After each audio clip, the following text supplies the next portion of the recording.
Bismillahirrahmanirrahim. Assalamualaikum warahmatullahi wabarakatuh.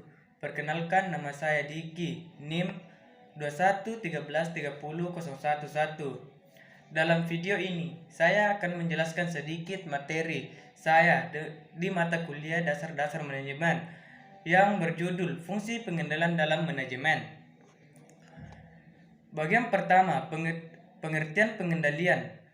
Pengendalian atau dalam bahasa Inggris disebut dengan controlling merupakan salah satu fungsi penting manajemen yang harus dilakukan oleh semua manajer untuk mencapai tujuan organisasi.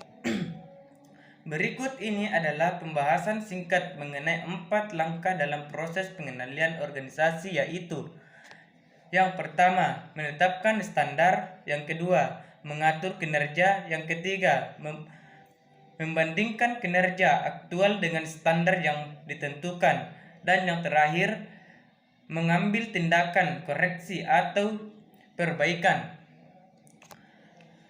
Bagian kedua, pengertian manajemen. Pengertian manajemen dikutip dari laman. Istilah lain dari manajemen adalah pengelolaan, pengaturan, pengendalian, atau kontrol. Bisa juga diartikan bahwa manajemen adalah orang-orang yang bertanggung jawab atas organisasi bisnis. Berikut ini beberapa fungsi manajemen untuk mencapai sebuah tujuan tertentu, di mana yang pertama perencanaan, yang kedua pengorganisasian, yang ketiga pengarahan, menggerakkan, dan yang terakhir pengawasan dan evaluasi.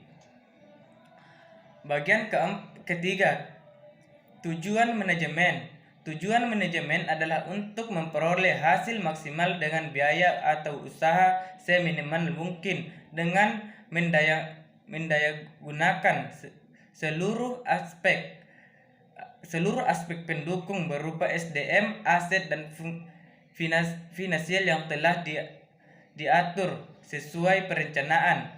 Adapun tujuan dari manajemen adalah seperti berikut ini.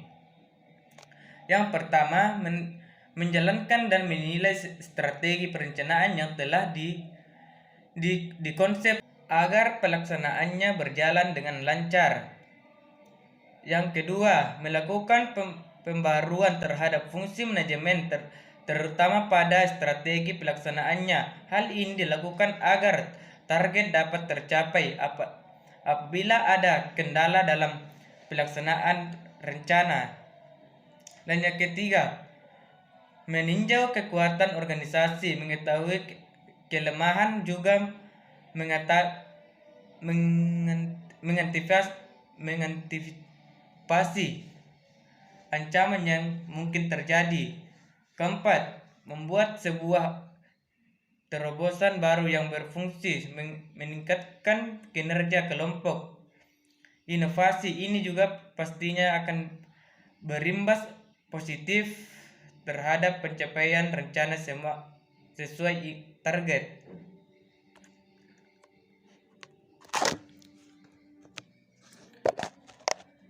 Yang ketiga adalah tujuan manajemen. Tujuan manajemen adalah untuk memperoleh hasil maksimal dengan biaya atau usaha seminimal mungkin dengan mendayagunakan seluruh aspek pendukung berupa SDM, aset, dan finansial yang telah diatur sesuai perencanaan. Adapun tujuan dari manajemen adalah seperti berikut ini.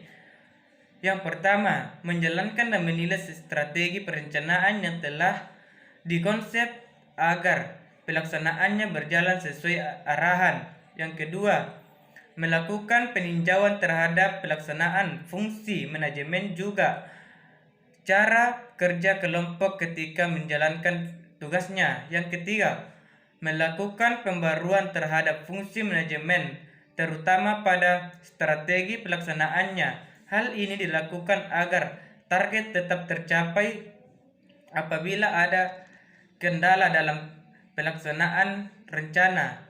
Keempat, meninjau kekuatan organisasi, mengetahui kelemahan, juga mengantisipasi ancaman yang mungkin terjadi.